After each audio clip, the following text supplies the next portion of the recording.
Welcome to this event on serving LMU. Most of you I've met before. My name is Brian Trainer. I'm a professor in the philosophy department, and I'm currently the director of the Academy of Catholic Thought and Imagination.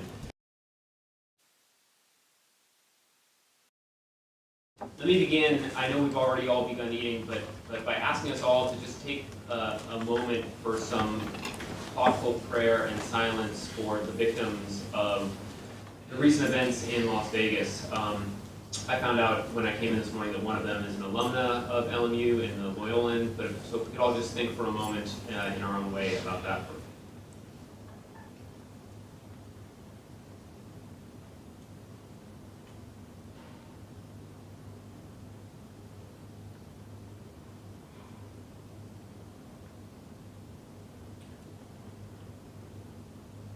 Okay, our speaker, Rebecca Sager, will be saying something more about that in the context of our survey later, but Rebecca and John and myself all wanted to sort of just acknowledge the gravity of that situation, the proximity to LMU as we began.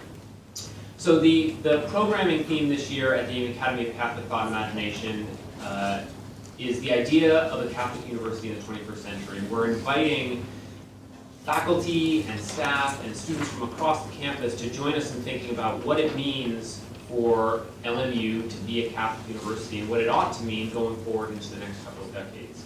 We've partnered with a number of people on campus. The primary partner in that is the Bellman College of Liberal Arts, whose Bellman Forum is supporting all the programming throughout this year as well. So it's a joint effort between the Bellman College of Liberal Arts, the Common Book Program for the university, the Academy of Catholic Thought and Imagination, and a number of other people on campus to bring this programming to you. I'm going to introduce real quickly the two speakers who will come after me, and then we won't have to do the introductions again. John Sebastian, as you all know, many of you have met, is our new Vice President for Mission and Ministry. He's going to say a little word about the institutional examen, which is taking place this year and which overlaps in really fortuitous ways with the programming that the Bellman Forum and ACTI are undertaking this year. And then Rebecca, who's our sort of resident social scientist. The rest of us involved in ACTI are all humanities people and don't know what to do with data. So Rebecca very kindly volunteered, and I do mean volunteered, I mean she wasn't kind, this is just extra work she did out of the kindness of her own heart to help us construct this survey instrument, collect the data, analyze the data, and get it ready for presentation for you here today. And she'll say a little bit more about that survey, when it was done, and who we surveyed. So I believe John's going to say a few words first, and then Rebecca will speak after him. Thanks very much. Enjoy the food, and again, don't feel shy about getting up for seconds. It would be great if all of you have been able to eat by the time the presentation is done, and then we'll be able to discuss the survey together. Thank you.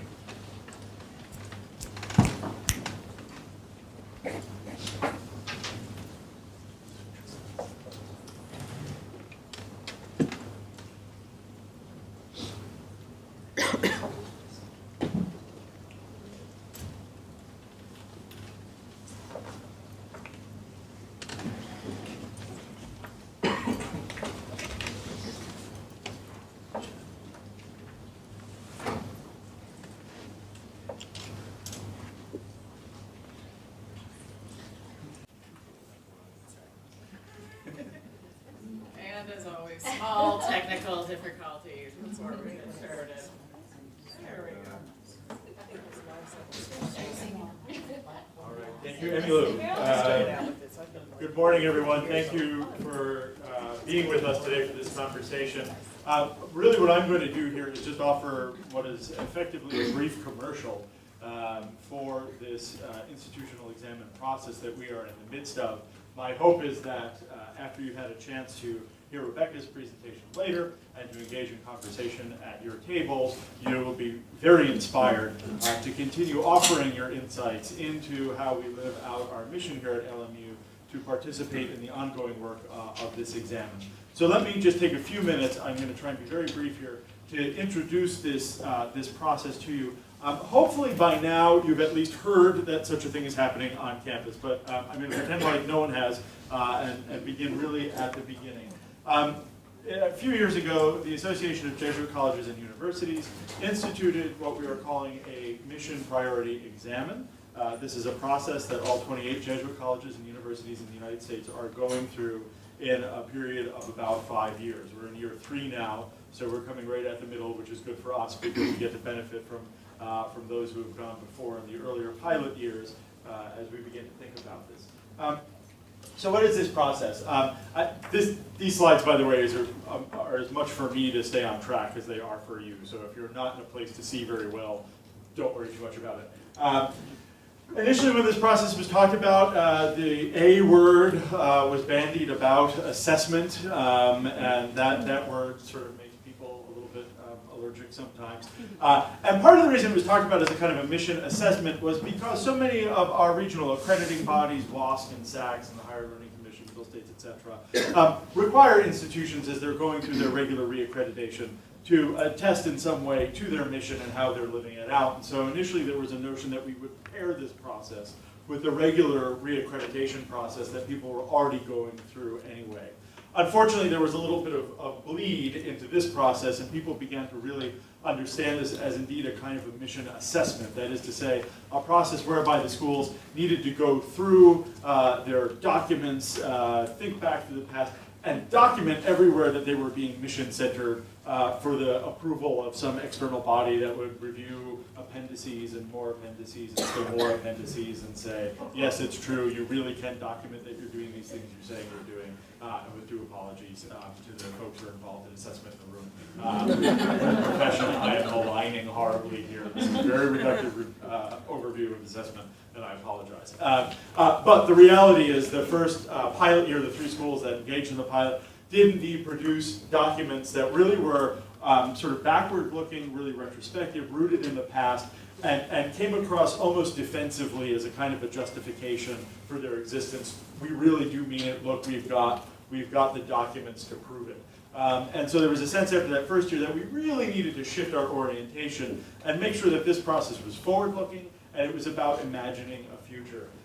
So we've used other terms to talk about this, including affirmation, that this is an opportunity for us to identify who we think we are and we want to be and have some external body come and say, yes, that's right. But even that continued to be rooted in external authority. So eventually we've landed on this notion of mission priority examined. It's really about us. It's not about the external authorities. It's not about the AJCU. It's not about the general in Rome. It's not about the church with a capital C. This is about us. It's a process for us to reflect as a community and think about the ways in which we want to live out our mission and identity as a Catholic Jesuit Marymount institution in the years to come. There will be other people involved in this process, but it's really for us to think about who we want to be.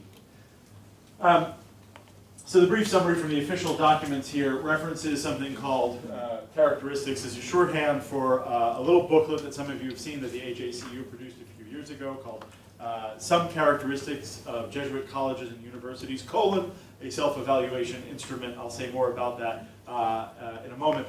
But the real goal here of this process coming out of the governing documents is to use this characteristics document and questions formulated by the National Coordinating Committee to produce a self-study that will identify strengths and weaknesses of our mission effectiveness, evaluate our current mission priorities, and determine appropriate goals for improvement. So really, we are trying to do a few things here. We're trying to look at places where we're strong on mission and to see where we can build on those strengths. We're trying to look for places where there may be gaps in our mission work, places where we haven't traditionally attended to, but we think may be opportunities for us to grow in our mission. To identify these, to establish some priorities, small number, 2, 3, not more than 4, that we want to really be guideposts for us going forward. And that's what the end goal of this process is. There's the booklet. The 7 characteristics that we're framing this project around are listed here. Leadership's commitment to mission, the academic life of the university, our Catholic Jesuit campus culture, and I just want to say a brief word here. This is coming out of the AJCU, so the language is all very Jesuit specific, but our committee that's begun working on this is very sensitive to the fact that we have a unique opportunity here to think about our identity as a Jesuit institution that also benefits from our Marymount CSJ charisms. So I'm giving you the official speak out of the governing documents, but know that when we talk about a Catholic Jesuit campus culture, we're really thinking about a culture that is inspired by all 3 of our sponsoring religious orders. The climate of service on campus, the way in which we engage the local church, our Jesuit presence, and again, that's an opportunity for us to think about the presence of all three religious orders, and then integrity. How does this all come together?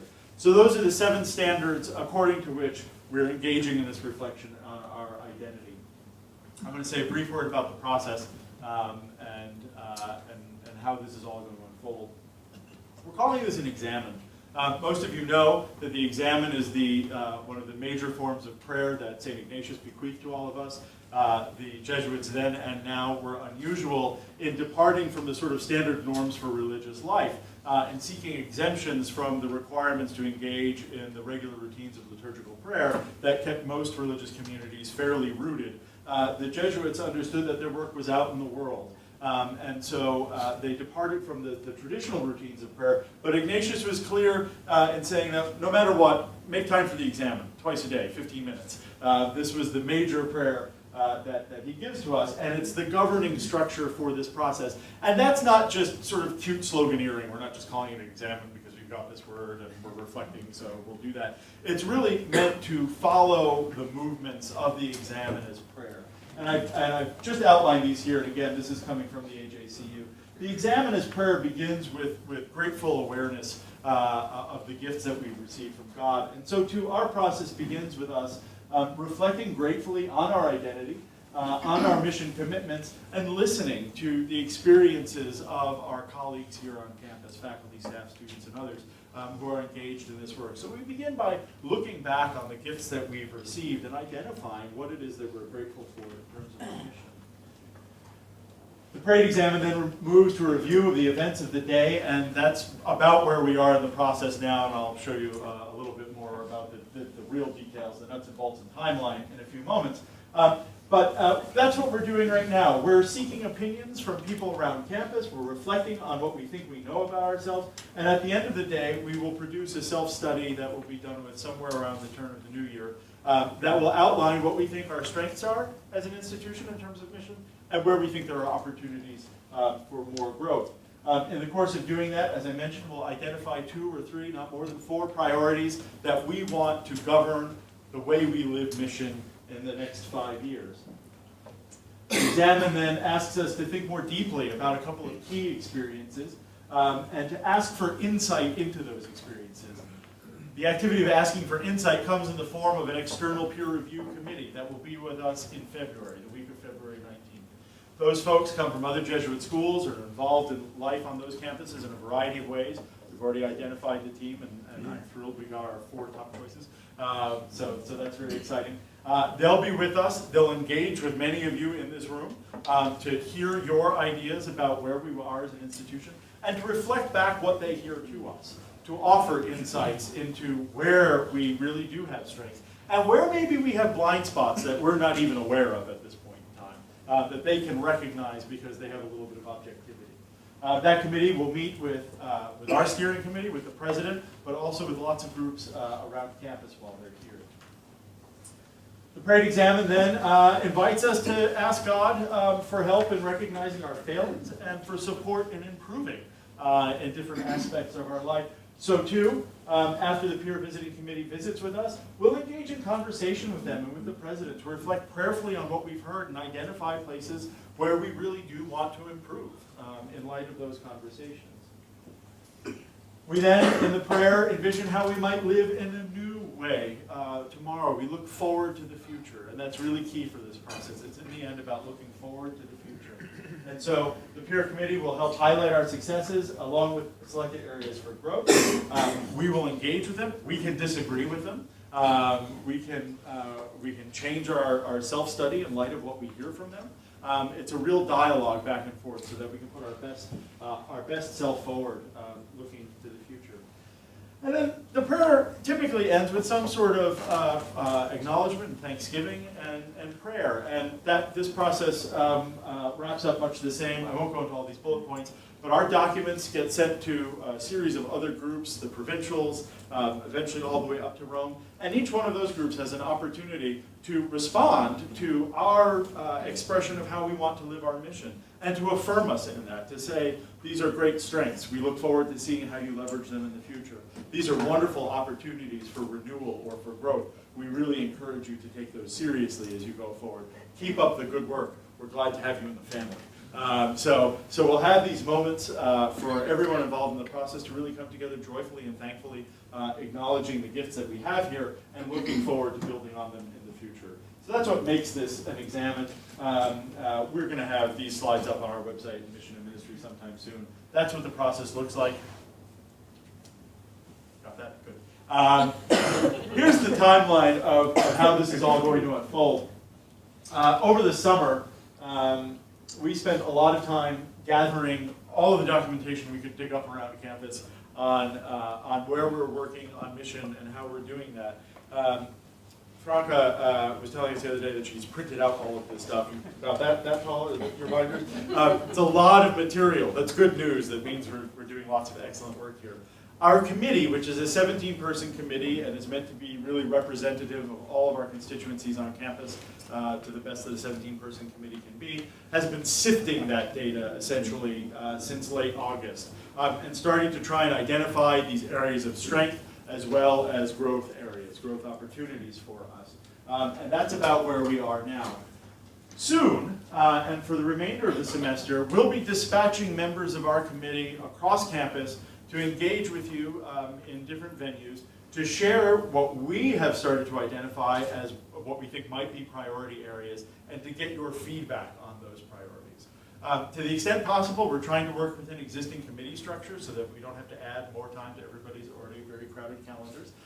So don't be surprised if you see some visitors in the next few months in your various staff meetings or department meetings or committee meetings of various kinds.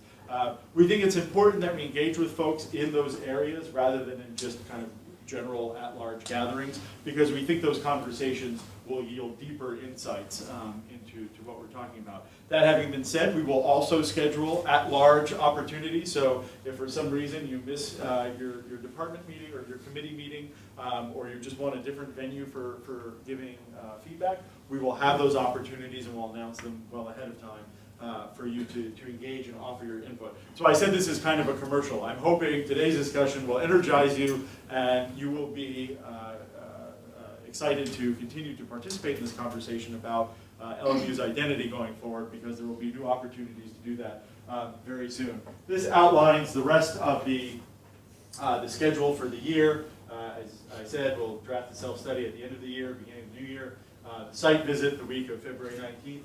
The one thing I do want to point to right now is that April 10th date. That's the date that ACTI will hold its last sort of major event of the year on this theme of the idea of the Catholic University in the 21st century. We'll be sponsoring that with out of our office in Mission and Ministry. And that's going to be an opportunity for us to really come together and reflect on all that we've learned during this year of the institutional examen, during this year of programming on the idea of the Catholic University in the 21st century, and to begin to set the groundwork for moving forward. So that's the place where we'll roll out publicly these 2 or 3, God help us, not more than 4, mission priorities that we have identified, and begin to think aloud as a community about how we want to begin making progress on those priorities almost immediately. So keep that April 10th date on your calendar. It should be an excellent discussion. If you care, these are the members of the steering committee. The print is so small you can't see, so don't complain. And with that, I think that's all I have to say for today. If you have questions or concerns about this process in any way, shape, or form, please feel free to reach out to me. Stop by my office, pick up the phone, send me an email. I'm happy to talk more about it with you, but do keep your eye out, because we'll be communicating in the next few weeks about opportunities for you to engage in conversation with us. We'll be very grateful to hear from all of you. We know that many of you have very important and meaningful things to say about how we can live out that mission authentically here on campus, and we really do want this to be an institutional exam. We want this to be an institutional reflection. If it's not coming from all of us, then it's not going to be meaningful going forward. We want these priorities to be really alive for us here on campus. So thanks for that. Thanks for your time and patience. And without further ado, it's my pleasure to bring up the main event today, Rebecca Sager, who will talk to us about the ACTI survey. Thank you.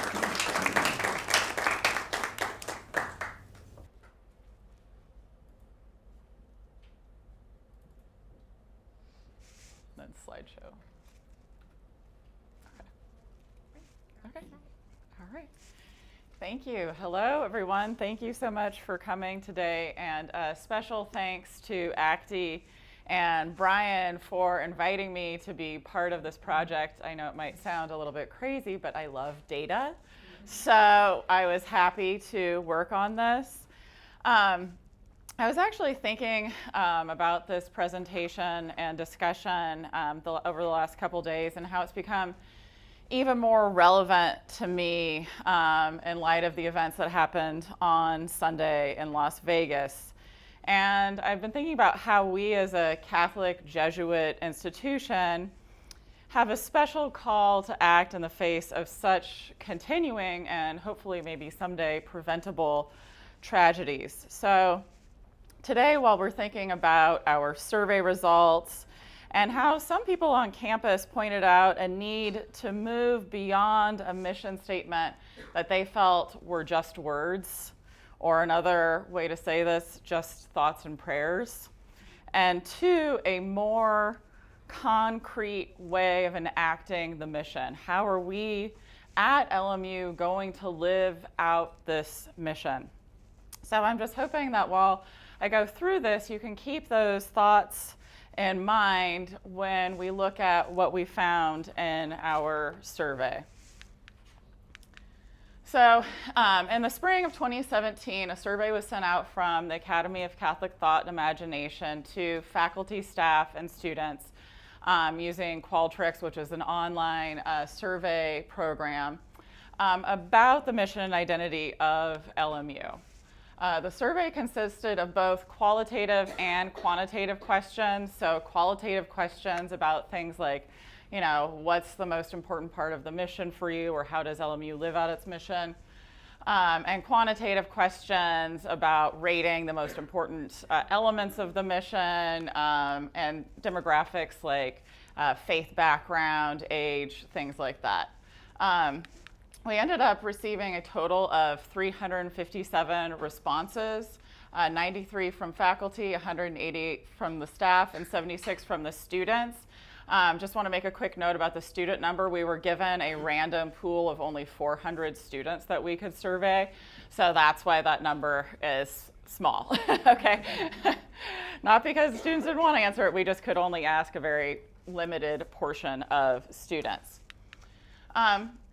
So we started this survey really with the mission statement in mind. And I thought I'd start today by I know many of you are very familiar with the mission statement, but I thought I'd do a little refresher. So here is our mission statement: the encouragement of learning, the education of the whole person, and the service of faith and promotion of justice.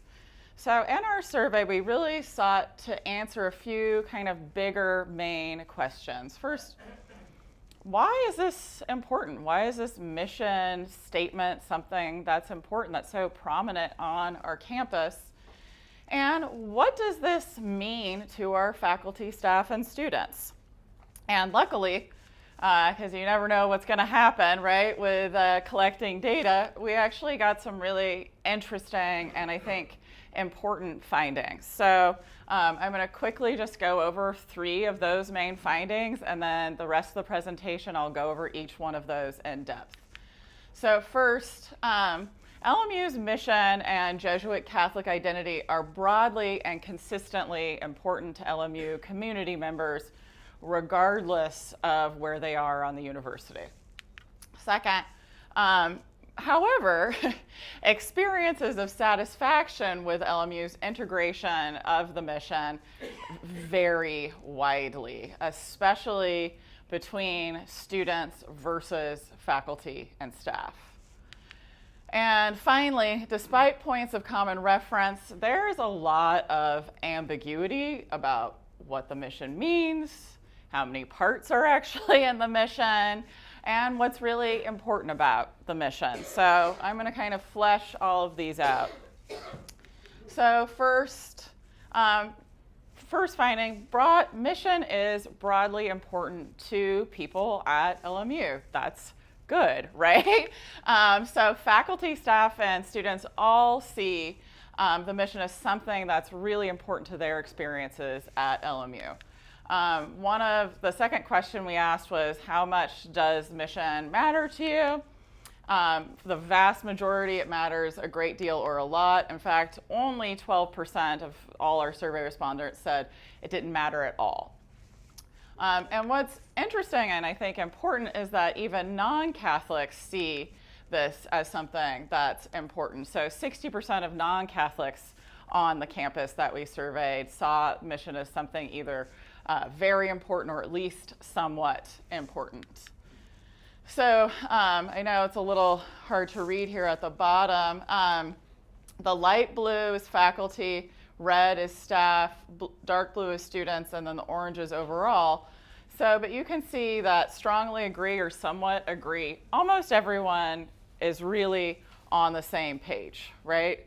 Most people who are here, whatever their role is, agree that this is something that's important to them on this campus. All right, that's sort of where the agreement ends. So let's start talking about some of these differences. Well, one of the first differences is that the mission was something that's initially important to bringing faculty and staff here. But what we found was that it's something that that's not so important for actually bringing students here, that it doesn't become important for them until later on in their careers as students at LMU. And also, different parts of the mission mattered more. So there was very strong agreement on promoting learning, education of the whole person, and serving justice among everyone. So everyone saw those three parts as very, very important. But service of faith was one where there was considerably more differentiation. So promotion of learning was the one where, I don't know who these few people are who we shouldn't be learning, but whatever. But luckily, almost everyone said we should be promoting learning. But when you get to serve faith, you can see a lot more disagreement, right? A lot more divergence about that part of our mission statement. Okay, so finding number 2, again, gonna find some differences. And this finding was that there was really these diverging opinions about whether or not LMU was fulfilling its mission statement as a whole, okay? So first, the biggest differences were between students who really saw LMU as a university that's fulfilling its mission and identity versus faculty and staff who disagreed about that a lot more. So while many of our faculty and staff did see LMU as a place that fulfilled its mission and identity, there were considerable numbers on in both faculty and staff that did not see LMU as somewhere that was really fulfilling its mission and identity. So let's talk about students first. So these are all quotes pulled from the qualitative questions on the survey, so people could write in their answers to these questions. This is from a student here. The commitment to LMU's values that I see in my professors has made me realize and appreciate LMU's mission statement more.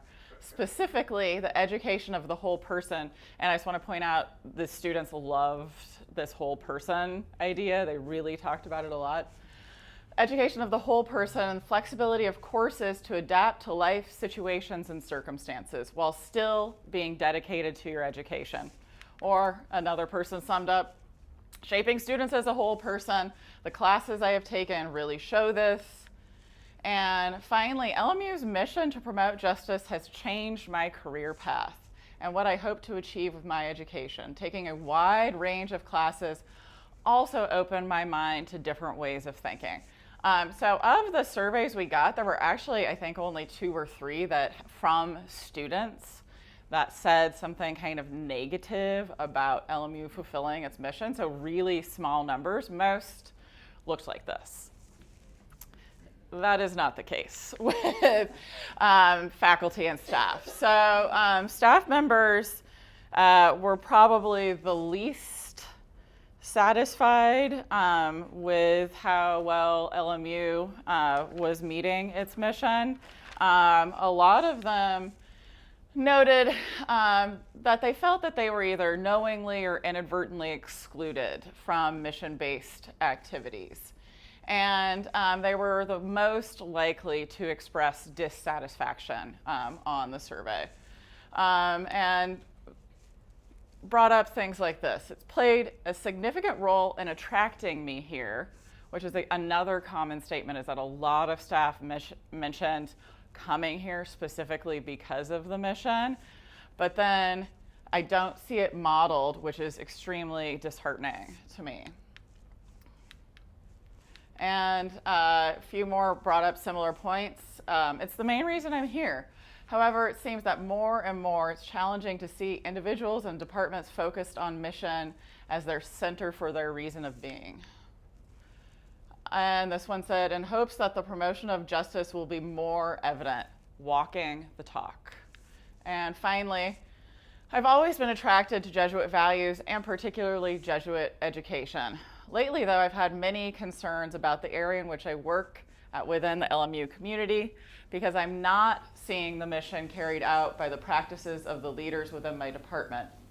However, knowing that we are at a Jesuit Catholic institution gives me hope that the concerns will not sustain.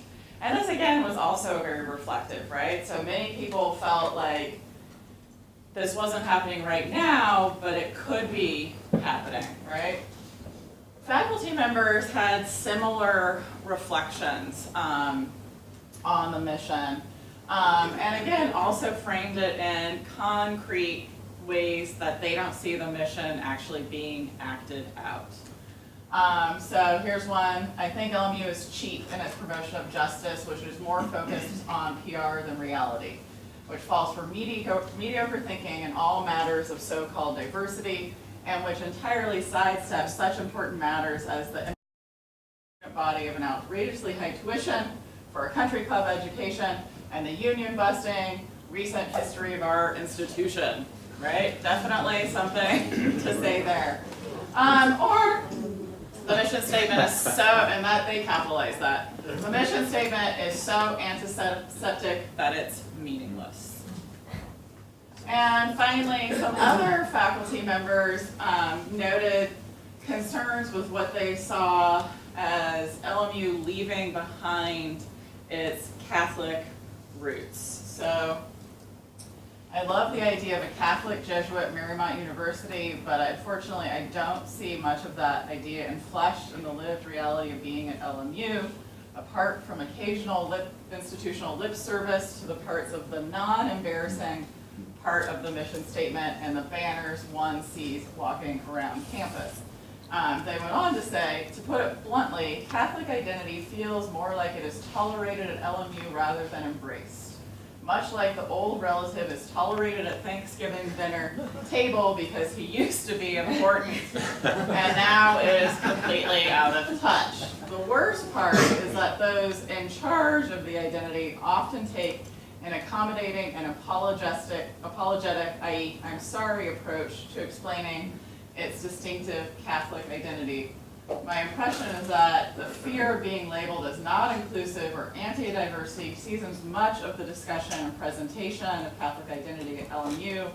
Note that means we're discussing identity from a very narrow, very thin, secular conception of what defines the bounds of acceptable identity. Probably not a surprise that's from a faculty member, right? But that's a very, big statement about an issue that other people repeated in the survey too. So finally, the third main finding, which was about ambiguity in mission and meaning. Now, one of the main kind of issues with the mission has been this discussion of, is it 3 or 4 parts? Are there 3 or 4 elements to this mission? And while a lot of people on campus have been promoting the idea that this is 3 parts, or to them, it is clearly 3 parts, that is actually not how that's not what the majority of people in our survey thought the mission was. They thought the mission was, in fact, 4 parts. So this is the group that sees it as 3 parts, and this is the group that sees it as 4 parts. As you can see across the university, whether you're faculty, staff, or students, the understanding of the mission is it being 4 parts. So one thing to think about is, why is that important? What does that mean for our work as a Catholic Jesuit institution, that mission statement that was conceptualized as 3 parts is actually really internalized as 4. And finally, there was also considerable thoughts or discussion about what do these phrases actually mean, right? What does it mean when all the students are really excited about education of the whole person, but could any of them actually define what education of the whole person is? Could any of us actually define what we mean by education of the whole person? Do we need to define these terms? Do we need to think more concretely about what it means to educate the whole person? And so as you can see, again, a lot of agreement that education of the whole person is really important, but if everybody has a different definition of what that means, then that's something that we should all be thinking about and engaging with. So in conclusion, where to now? Well, we'd like to really engage the faculty on all steps of the mission, or at least make engagement possible. As John was pointing out, the institutional examine is one of those ways that we can start to do that, but certainly not the only way. And we were thinking about this because, is there a way to improve employee morale? Is there a way to, have students, faculty, and staff all align, feeling like we're a university that acts out its mission? Should we increase investment in and visibility of the mission? And how do we continue to provide LMU with a distinctive character that meaningfully separates it from other institutions, right? How do we operate in a place where faith without works is dead, right? How do we create this an institution where the mission isn't just a bunch of words, but the mission is something that we live out and we act on? So I have a few questions for people to kind of think about, and I know, Brian, those are in a handout, correct, or other discussion? Yeah, I'll say one word. Okay. So, one thing for people to think about, what does it mean beyond rhetoric and concrete particulars to be a Catholic Jesuit Marymount University? How do we see ourselves as something distinctive now and 20 years from now? How do we maybe change some of those data points, right? And how do we better incorporate the mission for everyone, not just for the students? So I know Brian has something to say, and then you guys will all have some time to sit at the table and really kind of meaningfully think about and discuss these different questions. Thank you so much, and Brian.